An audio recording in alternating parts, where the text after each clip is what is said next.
কিন্তু ঘটনাটা অন্য। মেয়েটা একদিন রাতে শুয়ে শুয়ে স্বপ্ন দেখছে যে ওই কুয়োর জলের মধ্যে কোনো কিছু ব্যাপার আছে, কোনো কিছু ঘটনা আছে। তো পুরো স্বপ্নটা সে দেখে চিৎকার করে ওঠে। তখন মা বাবা দৌড়ে এসে মেয়ের কাছে আসে। মেয়ে একটা গ্রামে একটা সুখী পরিবার বাস করত। ছোট্ট সংসার, 10 বছরের মেয়েকে নিয়ে স্বামী স্ত্রীর। কিন্তু তাদের একটাই দুঃখ কষ্ট, প্রত্যেক দিন রাতে সেই 10 বছরের ছোট্ট মেয়েটি একটা স্বপ্ন দেখে, একটা কুয়ো এবং একটা সাধুর। চিৎকার করে উঠে পড়ে স্বপ্ন দেখে। আস্তে আস্তে এই কথা গ্রামে 1জন 2জন 3জন করে ছড়াতে ছড়াতে গোটা গ্রামে ছড়িয়ে গেছে। 10 বছর মেয়েটার বয়স হয়েছে, কতদিন সে কথা চেপে রাখবে গ্রামের মানুষের কাছে। আস্তে আস্তে এরকম গ্রামের মানুষের কাছে প্রতিপন্ন হতে লাগলো যে মেয়েটা হয়তো শ্রাপিত, গ্রামে তাদের থাকা মুশকিল হয়ে গেল। আস্তে আস্তে তারা বুঝতে পারলো এই গ্রাম তাদের জন্য নয়। জমি জায়গা সমস্ত কিছু বিক্রি করে দিয়ে, বাড়ি ঘর বিক্রি করে দিয়ে সেই 10 বছরের মেয়েটাকে নিয়ে স্বামী স্ত্রী বেরিয়ে পড়লো কোথায় একটু আশ্রয় পাওয়া যায়, কোথায় একটু ভালো সুখে স্বাচ্ছন্দ্যে থাকা যায় সেই জন্য। কিন্তু তাদের জানা ছিল না যে এই উদ্দেশ্যে তারা কোথায় গিয়ে পড়বে। সঙ্গে টাকা পয়সা নিয়ে তারা বেরিয়ে পড়েছে অচেনা অজানার উদ্দেশ্যে। এইবার তারা হাঁটতে হাঁটতে একটা গ্রামে এসে পৌঁছেছে। দেখে চারিদিকে ফুটি ফাটা মাঠ ঘাট হয়ে আছে, কোনো শস্য কোনো ফসল হয়নি। একটা গাছের তলায় কিছু জন লোক বসে বসে আলোচনা করছিল। এইভাবে অনাবৃষ্টি অনাহার চলতে থাকলে কিভাবে তারা বাঁচবে, কিভাবে তারা তাদের পরিবারকে সুখে রাখবে, সেসব কথাই তারা বসে বসে শুনছিল। তারা সেই গাছতলায় বসে থাকা ব্যক্তিদের কথাবার্তা শুনে ভাবলো এইরকম কেন হয়েছে, গ্রামটা অনাবৃষ্টি খাদ্য সংকট কেন এই গ্রামের মধ্যে দেখা দিয়েছে। ওই লোকজন একটা গাছের গুড়ির পাশে বসে, বাঁধানো গাছের তলায় বসে ওই লোকজন গ্রামের লোকজন আলোচনা করছিল। আর ঠিক তার নিচে সেই স্বামী স্ত্রী আর ছোট্ট 10 বছরের মেয়েটা তারা পাশে বসেছিল। মেয়েটা বলল, বাবা মা আমি আর এত দূর হাঁটতে পারবো না, আমরা এখানে একটু অপেক্ষা করি। তারা সেইখানেই বসে অপেক্ষা করতে লাগলো। মেয়েটা বলল, বাবা আমার ভীষণ তৃষ্ণা পেয়েছে, কি করব? তখন বলল, দাঁড়াও আমি দেখি কোনো জায়গায় জল খুঁজে পাওয়া যায় কিনা। তো গ্রামের লোকজন বলল, জল কোথায় খুঁজে পাবে, দেখছো না অনাবৃষ্টির জন্য এই গ্রামের কি অবস্থা। ওই যে দেখো ওইখানে একটা দিঘি আছে, দিঘির জল শুকিয়ে মাটি মাটি হয়ে গেছে, সেখান থেকে যদি জল তোমরা কিছু পাও। তো পিপাসার জন্য সেখান থেকেই বাবাটা কোনো ক্রমে মাটি জল সরিয়ে, নোংরা জল সরিয়ে কিছুটা জল এনে মেয়েটাকে দিল। মেয়েটা খেলো। তারপরে বললো, বাবা এখানে আমরা কিছুক্ষণ অপেক্ষা করি, আমি আর চলতে পারছি না। মেয়েটা একটু ঘুরতে ঘুরতে সামনে দেখে যে একটা খড়ের আটচালা আছে। মা এটাই তো আমি স্বপ্নে দেখি গো। বলছে কি, মাটা বলছে কি বলছিস, ঠিক করে দেখ। বলছে হ্যাঁ মা, আমি এইটাই প্রত্যেক দিন স্বপ্নে দেখি, এইখানে কোনো একটা সাধুর মূর্তিও থাকতে পারে মা, চলো আমরা একটু খুঁজে দেখি। জায়গাটা এতটা বেশি মানে গাছপালায় ভর্তি হয়ে গেছিল, আটচালাটার পাশে যে একটা সত্যি সত্যি সাধুর মানে স্ট্যাচু ছিল, মূর্তি ছিল, সেটা বন জঙ্গলে ঢাকা পড়ে গেছিল। মা বাবা আর মেয়েটা খুঁজতে খুঁজতে সেই স্ট্যাচু মানে সাধুর যে মূর্তি সেটা খুঁজে পেয়ে গেল। মেয়েটা বললো, মা জানো জায়গাটা এতটা বেশি নোংরা হয়ে গেছিলো, মানে গাছপালা আগাছা বেরিয়ে ওই যে সাধুর মূর্তিটা ছিল, স্ট্যাচুটা ছিল, সেটা সম্পূর্ণ গাছপালা দিয়ে ঘিরে ফেলেছিল, গাছপালা দিয়ে ওই স্ট্যাচুটাকে ঘিরে ফেলেছিল। তো মেয়েটা বললো, বাবা মা আমি যখন এই একটা ঘরের মূর্তি আমি দেখেছি, এইটা যখন বেরোলো, একটা সাধুর মূর্তি আমি দেখেছি, এইটা যখন বেরোলো, মা জানো এখানে একটা কুয়ো আছে, কুয়োটাও থাকতে পারে। তো মা বললো, ও বাবা বললো, মা বাবা দুজনেই বললো কুয়ো, বললো হ্যাঁ। তো অনেক খুঁজতে খুঁজতে খুঁজতে খুঁজতে দেখলো হ্যাঁ একটা কুয়ো আছে। সাধারণত আমরা কি করি, কুয়োতে যাতে কেউ পড়ে টরে না যায় বা কুয়োটা যাতে সুরক্ষিত থাকে তার জন্যে আমরা একটু উঁচু করে আর একটা মানে রিং বা আর একটা উঁচু করে কুয়োটা আমরা দিয়ে রাখি। তাতে করে কি হয়, কেউ কোনো মানে কুয়োর মধ্যে ঢুকে যেতে না পারে বা কোনো বাচ্চা ঢুকে যেতে না পারে বা কুকুর টুকুর ওই কুয়োটার মধ্যে পড়ে না যায়। তো তখন কি হয়েছে, মানে ওইটা কোনো রকম আর ওর উপরে কোনো উঁচু করা নেই, যার জন্য গাছপালা বেরিয়ে কুয়োটাকে ওপর থেকে ঢেকে দিয়েছে। মাটির সাথে কুয়োটা একেবারে লেভেল, তার জন্য দেখা যাচ্ছে না। তো ওরা বলল একদম গাছপালা পরিষ্কার করে একটা আটচালার মতো ঘর আছে, একটা কুয়ো আছে, একটা স্ট্যাচু আছে, সব ওরা একটু পরিষ্কার করলো। তো ওই যে গাছের ওইখানে গোল করে গাছটা ঘিরে আছে, ওইখানে বসে যে লোকজনগুলো গল্প করছিল তাদেরকে গিয়ে বলল, দাদা আমাদের একটা অনুরোধ রাখবেন, ওই যে ওই জায়গাটা পড়ে আছে, ওই জায়গাটা কি আমরা একটু থাকবো 2-4 দিন। ওই লোকগুলো বললো, শোনো ওই জায়গাটা তো আমাদের নয়, ওই জায়গাটা জমিদারের, ওই যে বড় বাড়িটা দেখছো ওখানে যাও, ওখানে গিয়ে জমিদার বাবুকে বলো ওটা ওনার জায়গা, উনি যদি তোমাদের থাকতে দেন। তো ওই ছোট্ট মেয়েটা আর মা বাবা জমিদার মশাইয়ের কাছে গেল। দয়া করে আপনার যে ওইখানে একটা সাধু বাবার মূর্তি আছে আর একটা আটচালা ঘর আছে, ওখানে একটা কুয়ো আছে, ওখানে কি আমাদের একটু থাকার ব্যবস্থা, মানে থাকতে পারি আমরা কিছুদিন, যদি থাকার আমাদেরকে 2 দিন কিছু সময় দেন তাহলে আমরা ওখানে কিছুদিন থাকতে পারি। তখন বললো যে কুয়ো, ওই কুয়োর মধ্যে কি জল আছে?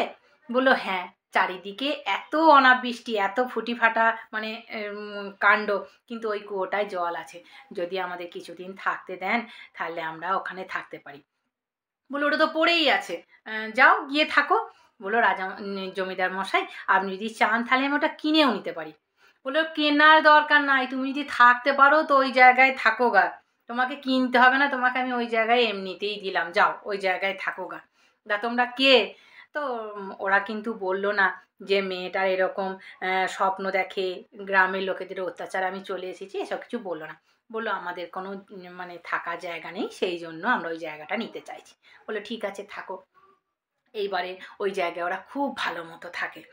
এইবার দেখা যায় কি, ওই কুয়ো থেকে জল তুলে যদি কোনো গাছে জল দেয়, যদি কোনো মানে বড় গাছে জল দেয়, যদি কোনো জায়গায় মানে গাছের ফল অত্যধিক ভালো হয়। মানে এত বড় বড় পেঁপে লাগালে বিখ্যাত বড় বড় পেঁপে হয়, কোনো গাছে জল দিলে বিশাল ভালো ফুল হয়, ফুল গাছে জল দিলে বড় বড় ফুল হয়, কোনো সবজি গাছে যদি জলটা দেয় বড় বড় সবজি হয়। তখন মাটা বলল, মনে মনে হয় ওরা সবাই আলোচনা করছে, মনে হয় এই মানে মাটিটা এতটাই উন্নত যে আমরা যেসব গাছপালা লাগাই সেসব গাছপালাই খুব ভালো হয়। কিন্তু ঘটনাটা অন্য। মেয়েটা একদিন রাতে শুয়ে শুয়ে স্বপ্ন দেখছে যে ওই কুয়োর জলের মধ্যে কোনো কিছু ব্যাপার আছে, কোনো কিছু ঘটনা আছে। তো পুরো স্বপ্নটা সে দেখে চিৎকার করে ওঠে। তখন মা বাবা দৌড়ে এসে মেয়ের কাছে আসে। মেয়ে বলে, জানো মা, আমি স্বপ্ন দেখেছি ওই কুয়োর জলের মধ্যে কোনো একটা গুণ আছে। তা মেয়েটার বাবা মা বলছে, কী গুণ? বলছে তা তো আমি জানি না মা, একটা সাধু আমাকে বলছে ওই কুয়োর জলের মধ্যে অনেক মানে খুব ভালো একটা পবিত্র জল ওটা, ওইটার জন্য অনেকে মানে একজন বিশাল বড় তপস্যা করেছিল, আর তপস্যার ফল হচ্ছে ওই কুয়োর জলের মধ্যে আছে, সমস্ত জীবনের তপস্যার ফল ওই কুয়োটার মধ্যে আছে। তো একদিন মেয়েটার মাটা বাবাটা বসে বসে গল্প করছে আর মেয়েটার সামনে বসে বসে খেলা করছে। একটা কাক মানে কোনো জায়গায় মানে ঝড়ে কিংবা কোনো জায়গায় গাছে আহত হয়ে ছিটকে এসে পড়লো ওর পায়ের কাছে। মানে আর কিছুক্ষণ হলেই কাকটা কিন্তু মারা যাবে, মুমূর্ষ কাক। তো মেয়েটা কি করলো, ওর মা কুয়োয় 1 বালতি জল তুলে রেখে দিয়েছিল, সেখান থেকে কিছুটা জল নিয়ে এসে কাকটার মুখে ছিটিয়ে দিতেই কাকটা একদম সুস্থ হয়ে উঠে চলে গেল। তখন মেয়েটার বাবাটা আর মেয়েটার মাটা একদম চমকে গেল যে এই কুয়োর জলের মধ্যে নিশ্চয়ই কোনো সত্যি সত্যি ভালো মানে আশীর্বাদ বা কোনো একটা জিনিস, ওরকম খুব ভালো একটা ঊর্জা, ভালো একটা সোর্স ওই জলের মধ্যে আছে কি। তখন ওরা মনে মনে ঠিক করলো যে সামনে যে জমিটা পড়ে আছে ওই জমিটা যদি আমরা এই জল ছিটিয়ে চাষ করতে পারি, জল ছিটিয়ে চাষ করতে পারি, তাহলে দেখা যাক ওই জমিটার মধ্যে ফসল ফলে কিনা। সামনে একটা জমি ছিল, মানে ওদের বাড়ির সামনে একটা জমি ছিল, ওরা মনে মনে ভাবলো আমরা এই কুয়োর জল দিয়ে যদি জমিটার সেচ আবাদ করি আর যদি জমিটায় ফসল ফলাই, তাহলে এই কুয়োর জলে যদি খুব ভালো একটা আশীর্বাদ লুকিয়ে থাকে বা কোনো তপস্যার ফল ওই কুয়োটার মধ্যে থাকে, তাহলে চারিদিকে এত অনাবৃষ্টি, এত ফসল হচ্ছে না, এত মহামারী, দেখা যাক ওই জমিটার মধ্যে ফসল ফলে কিনা। কিন্তু এ কথা গোপন রাখতে হবে, কাউকে কিন্তু এ কথা বলা যাবে না, দশ কান করা যাবে না। ওরা যেমন ভাবলো ঠিক সেরকমই করলো। সামনে একটা জমি ছিল, কুয়ো থেকে জল তুলে নিয়ে গিয়ে ওই জমিটায় জল সেচ করলো এবং ওই জমিটায় ফসল ফলালো। দেখতে দেখতে ওই জমিটায় খুব ভালো ফসল হতে লাগলো। চারিদিকে যেরকম ফুটি ফাটা মাঠ, সেরকম ফুটি ফাটা মাঠ থাকলো, আর সামনে জমিটায় ভালো ফসল হতে লাগলো। এবারে ওরা বুঝে গেল যে এই জলের মধ্যে কোনো একটা সত্যি সত্যি আশীর্বাদ বা কোনো একটা মানে সত্যি সত্যি ভালো ঊর্জা ওর মধ্যে, এই জলটার মধ্যে আছে। তখন মেয়েটা একদিন রাতেবেলায় শুয়ে শুয়ে স্বপ্ন দেখলো যে ওর যে একটা সাধু বাবা সারা জীবন তপস্যা করেছিল শুধুমাত্র এই অনাবৃষ্টি বা এই অতি খরা, অতি বন্যা, ফসল হচ্ছে না, তার জন্য বিশাল বড় একটা তপস্যা করেছিল, বিশাল বড় জাঁকজম্য করেছিল, শঙ্খ বাজিয়েছিল, শঙ্খ ফুঁ দিয়েছিল, ধুনো, তারপরে ধূপ জ্বালিয়ে এই একটা বিশাল বড় যজ্ঞ করেছিল। বিশাল বড় যজ্ঞ করার ফলে বিশাল যজ্ঞের ফলস্বরূপ ঈশ্বর এসে বলেছিল যদি ওই সাধু ওই কুয়োর জলের মধ্যে জল সমাধি নেয়, সেই জল যদি চারিদিকে ছেটানো হয়, তাহলে ওই জলের যে গুণ সেটাতে নতুন প্রাণের সৃষ্টি হতে পারে, মৃত ব্যক্তিও প্রাণ ফিরে পেতে পারে।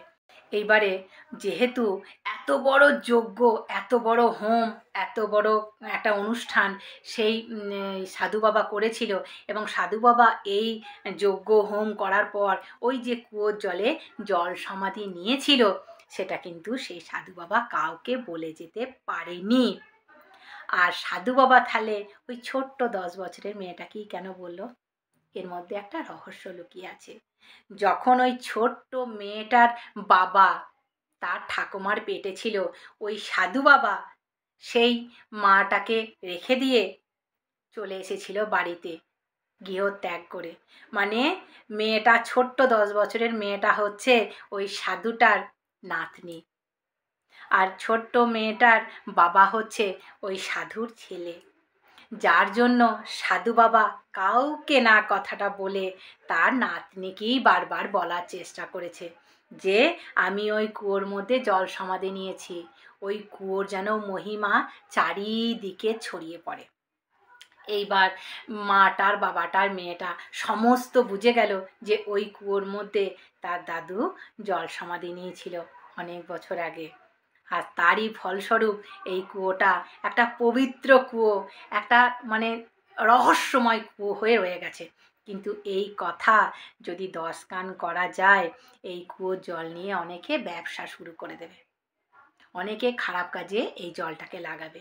তাহলে এই জলের রহস্য বা এই কুয়োর রহস্য কাউকে বলা যাবে না।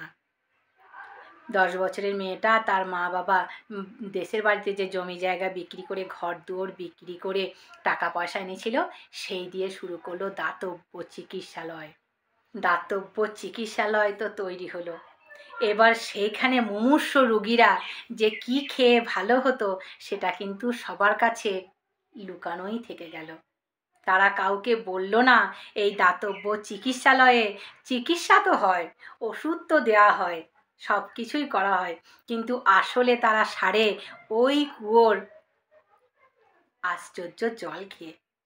তারা জানলো যে তাদের দাদু জল সমাধি নিয়েছিল মানুষের সেবা করার জন্য। তারাও দাতব্য চিকিৎসালয় করেছিল শুধুমাত্র মানুষের সেবা করার জন্য, কিন্তু দেশের থেকে সেই কুয়োর রহস্য তারা লুকিয়ে রাখতে পেরেছিল যতদিন ছোট মেয়েটা জীবিত ছিল। ভালো থাকবেন, সুখে থাকবেন। আমার গল্প আপনাদের কেমন লাগলো সেটা কিন্তু আমাকে কমেন্ট করে জানাতে ভুলবেন না। এরকম অনেক সুন্দর সুন্দর গল্প আমি আপনাদের উপহার দিতে চাই। ভালো থাকুন, সুস্থ থাকুন, আমার সঙ্গে থাকুন। নমস্কার।